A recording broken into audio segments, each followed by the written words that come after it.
Hi guys, bisdaktechreview po at your service. Nandito naman po tayo para mag-review ng isang ergonomically designed to relieve stress, especially those that uses their mouse or mice in a long period of time. This is one of the accessory that I really bought ASAP when I saw it sa isang online app and found a cheaper version than the one advertised.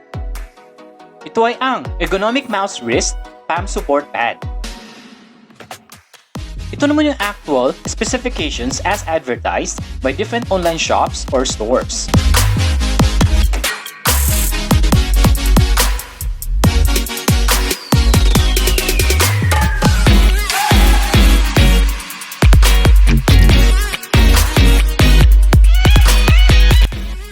Let's proceed with the features of the product, which as mentioned, I combined two different online shops abroad and locally. 1. Fits for humanized design. 3-dimensional curved surface, bionic armrest posture. 3-dimensional scanning of real human hands. When operating the mouse, the palm acts on the curved surface of the pad surface and the wrist can be naturally lifted to the correct wrist tilt and experience bending. 2. Reduce wrist injuries. With reasonably designed, a cushioned surface through a large amount of data to disperse the excessively concentrated pressure to the muscle groups of the palm, which greatly reduces their operating pressure and damages the wrist, avoiding the formation of mouse hands, or the so-called mouse hand condition. Keep the whole hand in natural rest position to operate the mouse. Reduce joint damage, release shoulder pressure, and not easy to fatigue. 3.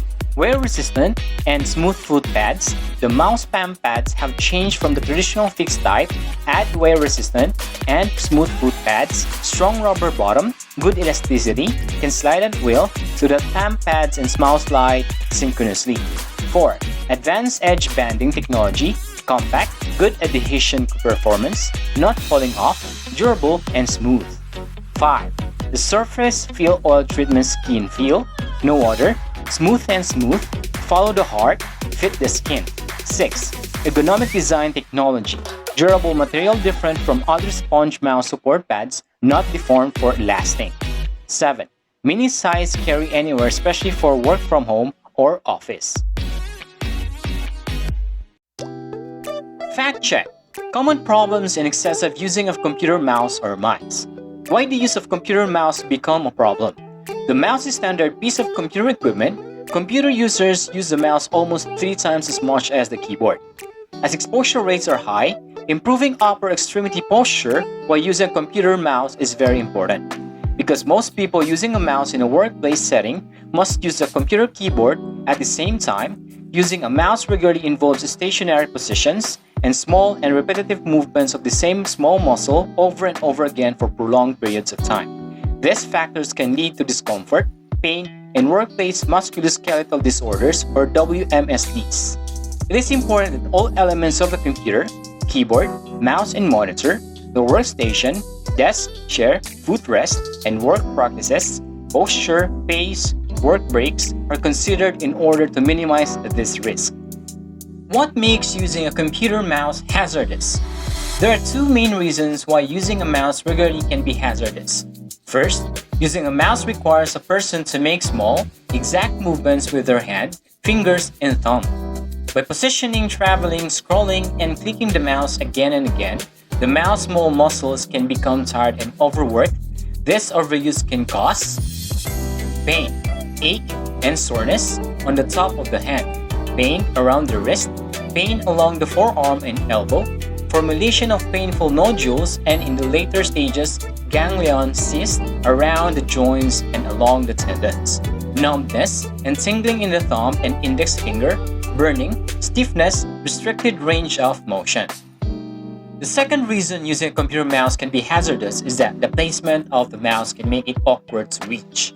Many computer workstations have limited space. Since the keyboard is already directly in front of the person using the computer, most times the mouse is placed around the upper right or left hand corner of the keyboard and toward the back of the desk.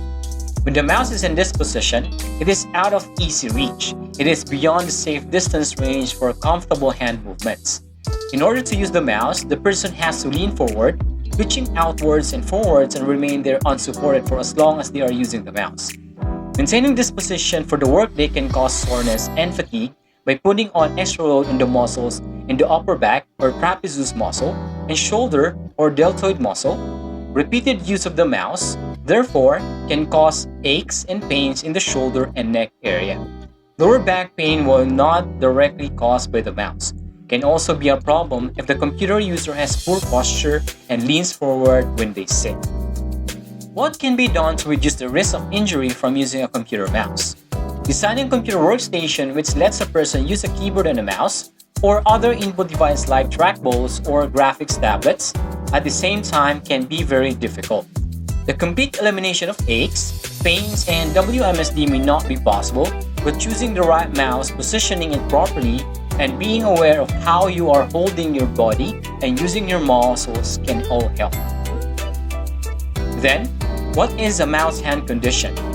It is an unofficial medical condition whereby the hand used to control the mouse on a PC becomes cold, yet the other hand of the user remains at normal temperature. Many players experience mouse hand during a long gaming session online. What's inside the box? One ergonomic mouse wrist palm support pad. At ito naman yung actual unboxing and what's inside the box of the said accessory. By the way, this is just an imitation which I found and somewhat do its job well.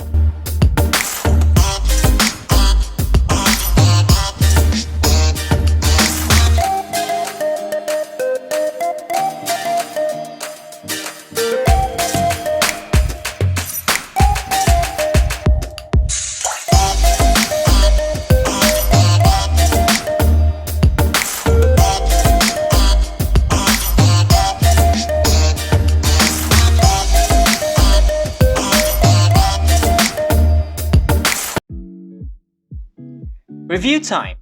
Anong masasabi ko sa ergonomic mouse wrist palm support pad? Sulit ba ito bilhin or hindi? First and foremost, I bought this one because of the design and how it should be used. Marami kasi yung ergonomic keyboard and mouse pad support which is a fixed design, means hindi mo siya magagalaw at malalaki ang mga ito. I've really researched this one and nainggangan nyo ako bumili dahil sa advertised benefit niya at yun nga, maliit lang siya which was slided kasama ang mouse mismo. I'm an IT so I always use my keyboard and mouse for almost 10 hours a day. Na-feel ko yung pain sa hand ko, especially the mouse hand which is my right. At first, nanibago ako kasi nagkaroon ng elevation yung kamay ko. But in the long-term use, nakasanayan din. I've even bought two of this, one for the office and one for work-from-home use. Yun nga ang gusto ko sa kanya is sumasama siya sa mismong mouse. Especially I'm using dual screen setup, so malayo ang nilalakbay ng mouse cursor ko. Ayaw kasi binubuhat ang mouse para lang umabot yung cursor sa kabila. Also for gaming, na minsan yung need mo talaga galawin ang mouse cursor to pinpoint something or during extreme at hype na hype ka sa laro. If you still remember, I have a Razer gaming mouse which is the heavy and bulky types which I like. Ayaw ko nung maliliit, magagaan at flat na mouse na lalong sumasakit ng kamay ko. I even bought and used a hand gripper if nangangalay kamay ko from mobile phone use, and if nag-work nga ako, also for exercise use na din, especially different gripping exercise for the fingers. This one is not really for everyone to use which has a different comfort na pwede for me but not for others. By the way, just an FYI na merong ganitong design na mahal talaga. But I found this cheaper version, somewhat an imitation na pwede na. The design and feel niya is smooth and rubbery, which is great dahil hindi matigas at hindi rin sobrang lambot. Pangit kasi yung sobrang lambot tapos in the long run lulubog, so bibili ka na naman ng bago. Ito mukhang tatagal at wala akong problema na mahirap galawin with the mouse kasi kung ano yung footpad sa ilalim ng mouse, ganun na ganun talaga din ito. Now ang tanong, sulit ba ito bilhin or hindi? Ang sagot ko ay yes. As mentioned, it benefits me a lot with the design. Pero sabi ko nga din, depende ito sa mga user din ng mouse and computer. Some users somewhat don't really move the mouse that much, and some really uses only their laptop's touchpad is enough for them. So hindi ito para sa kanila, which they need lang siguro is the ergonomic fixed keyboard and mousepad types. Price check. The one I found online that is really cheap and do its job din naman. If you want to try it, the exact price is 115 pesos. Ganun siya kamura, di ba? The review of this seller and of this product are great din. Kaya marami na siyang naengganyo kahit maling spelling ng PAM.